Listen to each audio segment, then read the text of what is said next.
Okay, हम लोग पिछली क्लास में स्पेक्ट्रल लाइंस सब का यूज किए थे, जिसमें हम लोगों ने कहा था कि जो स्टेट्स हैं उनको हम लोगों ने लाइन कहा था, ठीक ना। यहाँ पर एक सेंटेंस शब्द है number of spectral lines, number of spectral lines, number of spectral lines.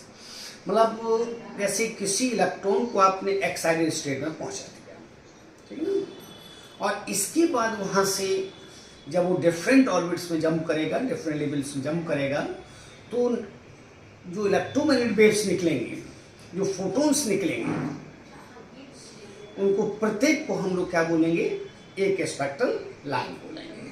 ध्यान दीजिएगा, जैसे यहाँ पर लिखा है कि if an electron in hydrogen atom jumps from nth excited state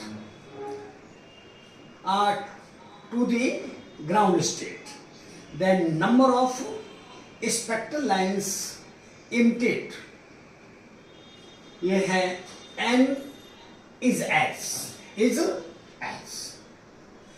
n into n minus 1 by 2।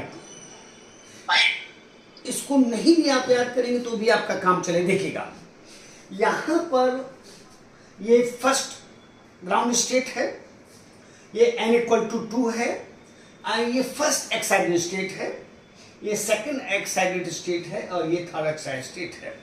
एक क्वेश्चन आपको मैंने भेजा है, आज ही भेजा है, एक फोटोन को जिसकी एनर्जी उन्होंने 12.1 ली है और कहा कि 12.1 से इलेक्ट्रॉन को एक्साइटेड किया गया है, यानी 12.1 इलेक्ट्रॉन बोल के फोटोन से एक्साइटेड किया गया है। अब कहाँ गया है ये नहीं उन्होंने कहा, एम्स का क्वेश्चन है, और तब आपसे कहा है कि स्पेक्ट्रल लाइंस कितने होंगे। तो ध्यान दीजिएगा, अगर हम इसको n बराबर 1 लेते हैं, ये n बराबर 2 है, ये n बराबर 3 है, तो अगर इसकी एनर्जी -13.6 है, इसकी एनर्जी -3.4 है, इसकी एनर्जी -5.1 इलेक्ट्रॉन वोल्ट है, तो अगर इसमें से हम इसको घटा देते हैं तो ये आता है 12.9 इलेक्ट्रॉन। इसका मतलब है कि जो फोटोन है, उस फोटोन ने इलेक्ट्रॉन को सेकंड एक्साइटेड स्टेट में पहुंचा दिया है, यहां पर पहुंचाया है। अब यहां से जंप करेगा, यहां पर जंप कर सकता है, यहां से यहां भी जंप कर सकता है। इस तरह से स्पेक्ट्रल लाइंस हो जाएंगे कितने, 3 हो जाएंगे। यही क्वेश्चन, सेम क्वेश्चन दूसरे तरीके से IIT से लेकर AIPMT तक कई बार दिया गया है क्वेश्चन, जिसमें 14 का AIPMT का क्वेश्चन है कि अगर इलेक्ट्रॉन को हम फोर्थ स्टेट में यानी n बराबर 4 पर पहुंचा देते हैं, जो थर्ड एक्साइटेड स्टेट है, जिसमें एनर्जी आपको चाहिए 12.75 इलेक्ट्रॉन वोल्ट, यहां से अगर हम उसको एनर्जी देते हैं हाइड्रोजन एटम को 12.75 इलेक्ट्रॉन वोल्ट, तो इलेक्ट्रॉन ग्राउंड स्टेट से फोर्थ स्टेट पर पहुंच जाएगा। ध्यान दीजिएगा, ग्राउंड स्टेट से फोर्थ स्टेट में पहुंच जाएगा। तो सभी क्वेश्चंस को आप देखिएगा, IIT में भी है, AIPMT में भी है, और अन्य किसी भी एग्जाम में भी है। तो कितने स्पेक्ट्रल लाइंस होंगे, तो यहां आइए, यहां पर ये 1 है, ये 2 है, ये 3 है, ये 4 है, ये ग्राउंड स्टेट है, ये फर्स्ट एक्साइटेड स्टेट है, ये सेकंड एक्साइटेड स्टेट, और ये थर्ड एक्साइटेड स्टेट है। अब इलेक्ट्रॉन में jump from this state to this state, यानी फर्स्ट स्पेक्ट्रल लाइन हो गई एक। इलेक्ट्रॉन में jump from this state to this state, second spectral line हो गई। इलेक्ट्रॉन में jump from this energy state to this energy state, third 3 spectral lines हो गई। यानी यहां से यहां जंप कर सकता है, यहां से यहां जंप कर सकता है, यहां से यहां जंप कर सकता है, तो 3 स्पेक्ट्रल लाइंस ये हो गई। अब इलेक्ट्रॉन अगर यहां से n बराबर 2 पर जंप करता है तो ये डिफरेंस एनर्जी का है। अगर n बराबर 3 से n बराबर 1 पर जंप करता है तो ये भी एनर्जी एन स्पेक्ट्रल लाइन है और डायरेक्ट अगर n बराबर 4 से n बराबर 1 पर जंप करता है तो ये भी स्पेक्ट्रल लाइन है। इट मीन्स यानी सिक्स स्पेक्ट्रल लाइन्स इमिट होंगी। सबसे ज्यादा ये क्वेश्चन आपको मिला है 6। अगर यहां पर भी हम 4 लग देते हैं तो 4 into 4 minus 1, 4 minus 1 3, 4 by 2 2, 2 into 3 बराबर 6। तो मे बी कि 2025 में आपको क्वेश्चन मिल जाएगा, जो कि IPMT में है और सबसे अच्छी आशा कर सकते हो एम्स में है, और एम्स जो आपकी नेशनल टेस्टिंग एजेंसी है उसमें है, शामिल है। तो हो सकता है ये क्वेश्चन कर दे। ध्यान रखिएगा कि फोटोन कितनी एनर्जी का है। जैसे उन्होंने photon 12.1 volt electron volt energy का दिया है, तो वो सेकंड जो एक्साइटेड स्टेट है उस पर पहुंच ही जाएगा। तो ऐसे केस में केवल कितने हैं 3 स्पेक्ट्रल लाइन्स इमिट होंगे। लेकिन अगर n बराबर 4 है, मतलब 12.75 अगर इलेक्ट्रॉन वोल्ट एनर्जी हम फोटोन की एटम को देते हैं, तो electron from ground state to n बराबर 4 पर जंप कर जाएगा, n एक्साइटेड हो जाएगा। इसको एक्साइटेशन भी कहा जाता है और ये एनर्जी एक्साइटेशन एनर्जी कहलाती है। तो सबसे पहले इलेक्ट्रॉन को आपको एक्साइटेड स्टेट में पहुंचाना है, इसके बाद उससे आपको क्या करना है, वहां से वो किस लेवल पर जंप करेगा ये आप नहीं कर सकते हैं, आप नहीं कर सकते। जैसे मैंने आपसे कहा था कि अगर व्यक्ति गुस्से में है और 10वीं मंजिल पर पहुंच गया है, गुस्से में कहा कि आत्महत्या कर लेंगे, तो 10वीं मंजिल से वो 9वीं मंजिल पर भी कूद कर आ सकता है, 9वीं मंजिल से वो 8वीं मंजिल में भी आ सकता है। तो जो एनर्जी का डिफरेंस है, जो mgh आप कह रहे हो, वो एनर्जी इलेक्ट्रोमैग्नेटिक वेव्स नहीं है। लेकिन यहां पर ये स्पेक्ट्रम, ये लाइंस हैं किसके मुताबिक, बोर के थर्ड पोस्टुलेट के मुताबिक, जो हम लोगों ने कल बातचीत की थी। तो सबसे पहले इलेक्ट्रॉन को हम पहुंचाएंगे कहां, एक्साइटेड स्टेट पहुंचाएंगे। इसके बाद वो अपने हिसाब से जंप करेगा, किस लेवल पर जंप करेगा ये कहना मुश्किल है। हाँ, तब है कि अगर हम पॉसिबल नंबर ऑफ लाइंस अगर कंसीडर करते हैं और इलेक्ट्रॉन 4 पर पहुंचा दिया आपने, यानी थर्ड एक्साइटेड स्टेट पर पहुंचा दिया है, तो निश्चित रूप से कितने हैं 6 स्पेक्ट्रल लाइंस इमिट होंगे। May be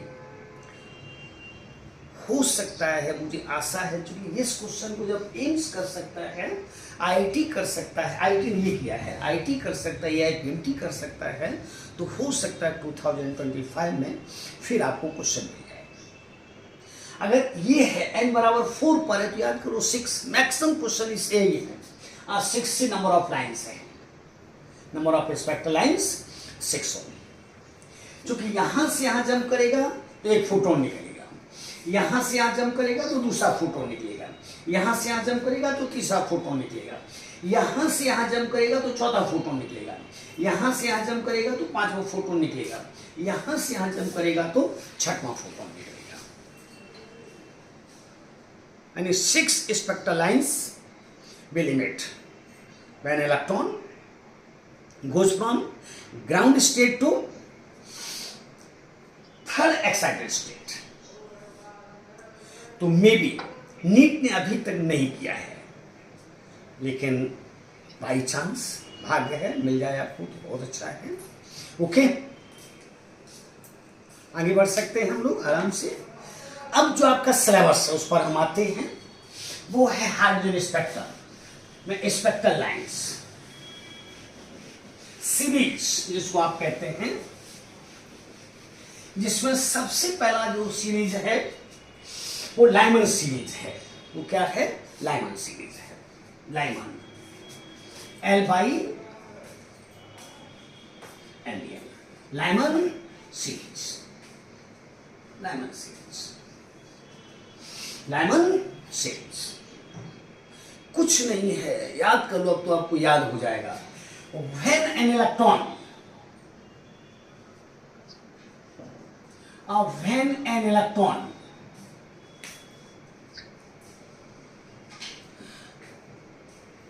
jumps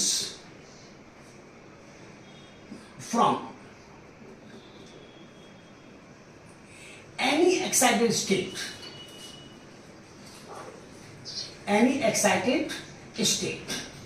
are to the ground state, to the ground state,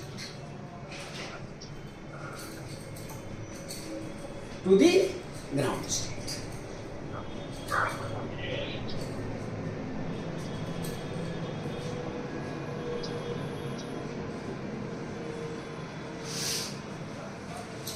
कहीं से भी then spectral lines are so emitted are in या are of Lyman series. Lyman series. यानी किसी भी एक्साइटेड स्टेट से electron को कहाँ आना चाहिए, ग्राउंड स्टेट में आना चाहिए. इसका मतलब है कि n जो फाइनल है वो बराबर 1 हो जाना चाहिए और n इनिशियल है ये 2 हो सकता है, 3 हो सकता है, 4 हो सकता है, 5 हो सकता है, 6 हो सकता है, 7 हो सकता है, 8 हो सकता है, तो कहां तक, इन्फिनिटी तक.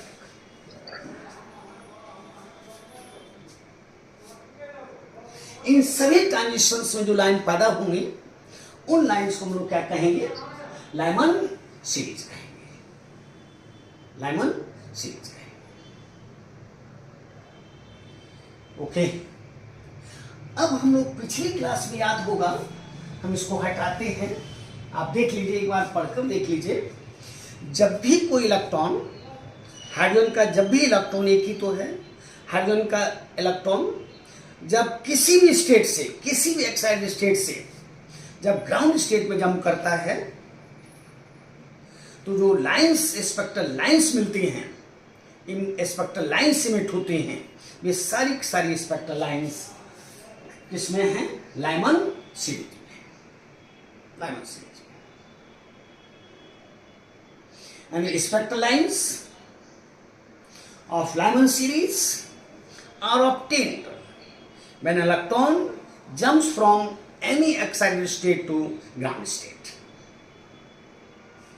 It means final energy state ground state है जो कि n बराबर 1 है और इनिशियल 2 हो सकता है, 3 हो सकता है, 4 हो सकता है, कोई भी हो सकता है. इसमें जो भी लाइन्स आपको मिलेंगी वो सब लाइमन सीरीज की होंगी. अब याद करो पिछले क्लास को कि हम लोगों ने कहा था 1/λ ये बराबर हुआ करता है किसके, R जो कि रेडवर्ड कांस्टेंट है, into 1/n final square minus 1/n initial square. तो इसलिए for Lyman series, for Lyman series 1/λ is equal to R into 1/n final. 1 है 1 square minus 1/n square is equal to R into 1 minus 1/n square. Okay. अब एक बात और ध्यान दीजिएगा, अगर हम n को 2 ले लें तो एनर्जी डिफरेंस कम है. जब एनर्जी कम होगी तो वेवलेंथ ज्यादा होगी. एनर्जी कम होगी तो वेवलेंथ ज्यादा होगी. तो यहां पर आप कह सकते हैं कि for maximum wavelength, for maximum wavelength n initial कितना होना, यानी n बराबर होना चाहिए किसके, 2 के. तो 1/λ मैक्स ये बराबर हो जाएगा r इंटू 1 माइनस 1/2 का स्क्वायर, जो कि बराबर हो जाएगा r into 1 minus 1/4 is equal to हो जाएगा 3r/4। और यहां से कह सकते हैं लैम्डा मैक्स बराबर हो जाएगा 4/3r।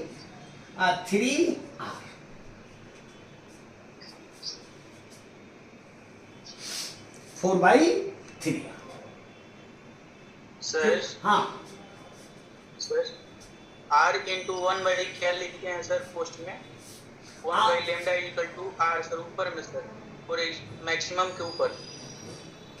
हाँ हाँ 1/λ। हाँ वही सर, 1/λ है वेवलेंथ यस है, सर, इक्वल टू r वेवर कांस्टेंट 1/λ इक्वल टू r 1/, नहीं केवल r मल्टीपल है r इंटू सर उसमें पोस्ट में सर ब्रैकेट के अंदर है 1/n स्क्वायर, यानी 1 स्क्वायर, क्योंकि n फाइनल क्या है 1 है, 1 स्क्वायर है सर। हाँ 1 square minus n square yes sir, equal to r into 1 minus 1/n square. अब for maximum wavelength n equal to 2,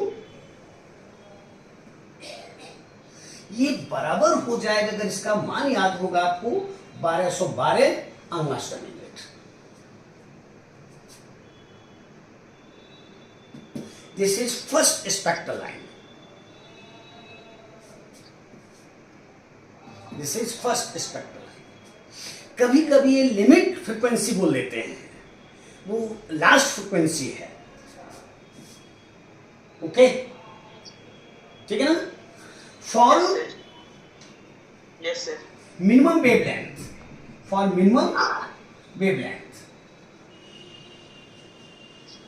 और फॉर मिनिमम वेवलेंथ जब एनर्जी का डिफरेंस ज्यादा हो जाएगा तो वेवलेंथ कम जाएगी, क्योंकि एनर्जी और वेवलेंथ के बीच इनवर्स का रिलेशन है, E बराबर h न्यू और न्यू बराबर c/λ। तो अगर एनर्जी ज्यादा है तो वेवलेंथ कम हो जाएगी, अगर एनर्जी कम है तो वेवलेंथ ज्यादा हो जाएगी। तो इस केस में n इंफिनिटी होना चाहिए, n इंफिनिटी होना चाहिए। तो इसलिए 1/λ min ये बराबर हो जाएगा r इंटू 1 माइनस 1/∞ का स्क्वायर, और 1/∞ 0 है, तो ये बराबर हो जाएगा किसके, r के हो जाएगा।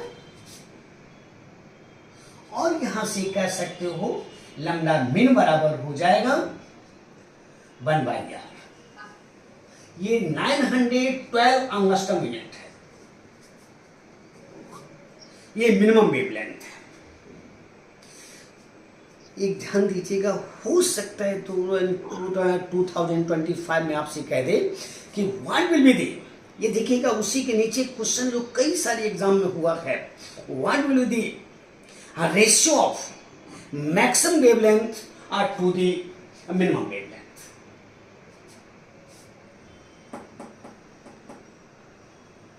आर से आर कट जाएगा, देखिएगा for 2025 may be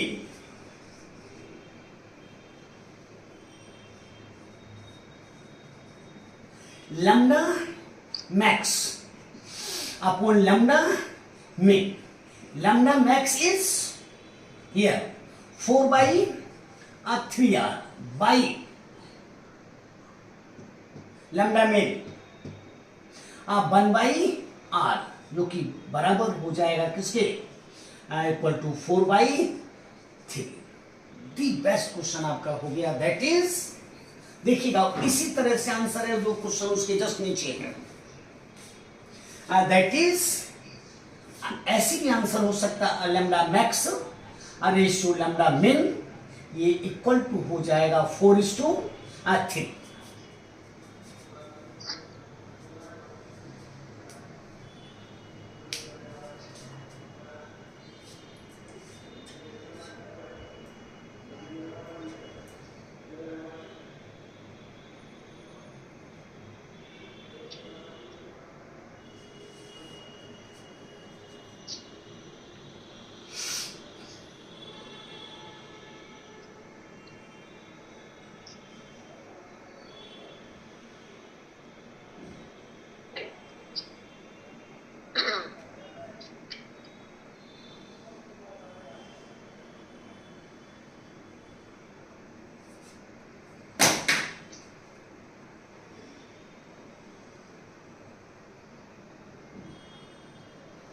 okay,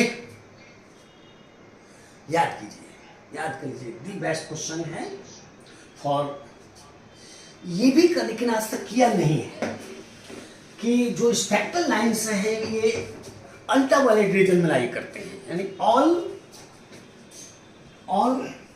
spectral lines of Lyman series lie in ultraviolet region, ultraviolet region.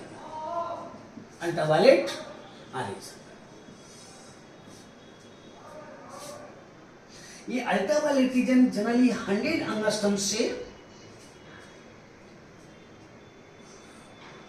3900 angstrom तक है, और ये 1212 है और ये 912।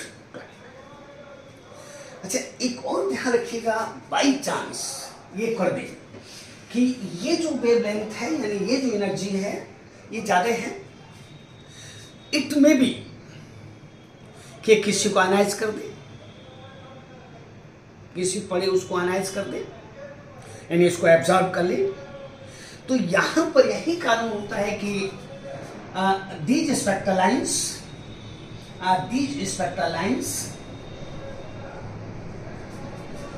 lie in both emission and absorption region।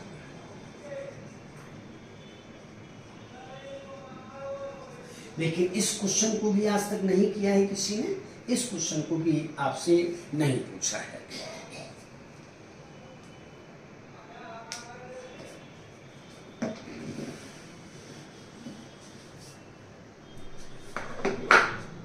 Okay, this is Lyman series।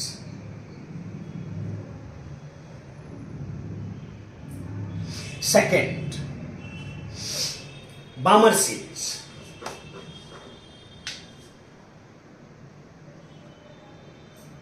This is very important question for 2025 maybe।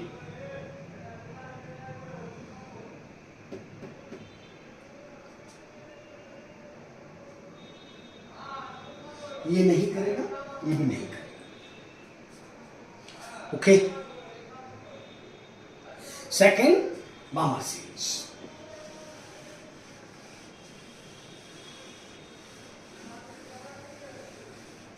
Balmer series।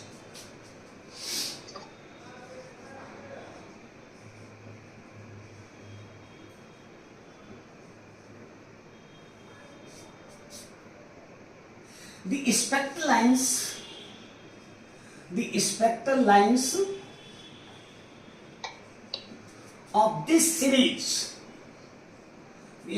lines of this series, are obtained when electron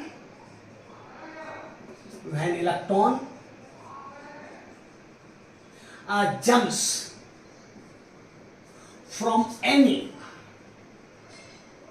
excited state to the first excited state।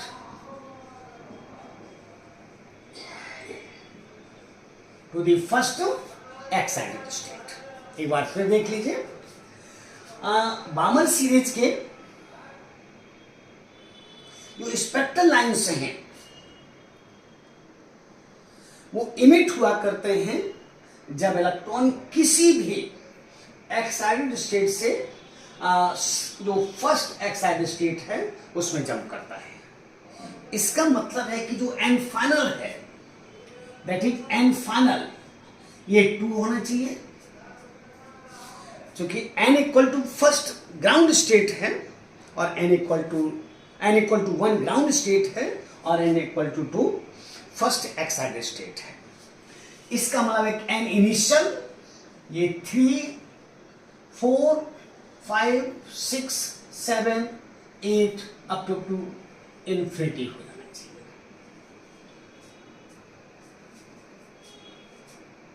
Okay. और अगर यहां से jump करता है तो energy का difference कम है, तो एनर्जी के डिफरेंस कम होने के कारण ये वेवलेंथ सबसे ज्यादा होगी, वेवलेंथ सबसे ज्यादा होगी, that is 1/λ is equal to 1/λ, 1/λ is equal to r into n final, n final,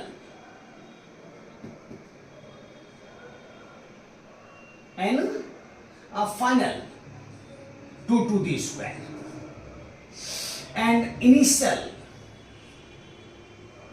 n square is equal to r into 1/4 minus 1/n square.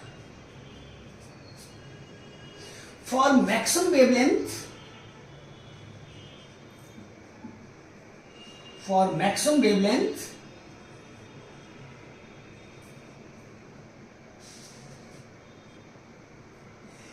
n equal to 3 हो जाना चाहिए, तो 1/λ max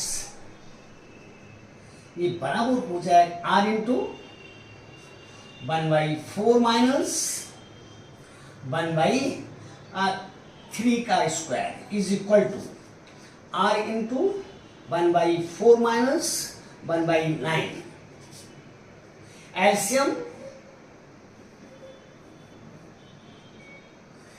36, 9 minus of 4 into r is equal to 5r by 4, 5r by 36, that is lambda max is equal to 36 by 5r equal to 36 by ये है 65 or 63 angstrom unit. This is the first line of Balmer series.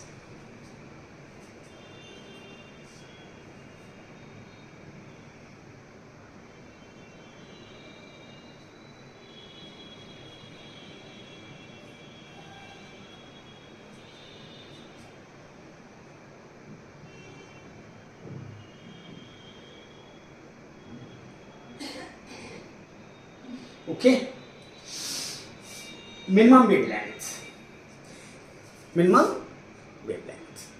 अब energy के अगर difference को हम बढ़ा दें, energy के डिफरेंस को बढ़ा दें और सबसे ज्यादा कर दें एन इन्फिनिटी, तो एनर्जी का डिफरेंस काफी ज्यादा हो जाएगा, तो वेवलेंथ, इसी को फ्रिक्वेंसी लिमिट भी बोलते हैं। एक बार देखेंगे आईटी का क्वेश्चन, इसमें फ्रिक्वेंसी लिमिट है और ये सबसे कम फ्रिक्वेंसी की, यानी कम ज़्यादा फ्रिक्वेंसी की ये है, स्पेक्ट्रल लाइन है और वेवलेंथ कम है, ठीक है ना। तो for minimum, for minimum, for minimum, for minimum wavelength n equal to infinity कर, इनफाइनाइट से जंप करा दो, तो 1/λ मिन ये बराबर हो जाएगा r इंटू 1/4 माइनस 1/∞, जो कि बराबर हो जाएगा r/4। और यहां से कह सकते हैं, और यहां से कह सकते हैं लैम्डा मिन ये बराबर हो जाएगा 4/r की, r रेडियल कांस्टेंट है, इसका मान आप पुट कर देंगे तो ये आपको मिल जाएगा 36 एंगस्ट्रॉम यूनिट, 36 एंगस्ट्रॉम। तो सबसे पहला नीट का क्वेश्चन यहीं से मिला था कि जो लॉन्गेस्ट वेवलेंथ है लाइमन सीरीज की और लॉन्गेस्ट वेवलेंथ है बामर सीरीज की, इन दोनों का रेशियो क्या है। और ध्यान दीजिएगा ये 36 और ये 65 63। इसका मतलब है कि हम यहाँ पर विजुअल में इन कर चुके हैं। तो स्पेक्ट्रल लाइंस ऑफ बामर सीरीज का कुछ पार्ट आप विजुअल में है, आप कुछ पार्ट अल्ट्रा वायलेट।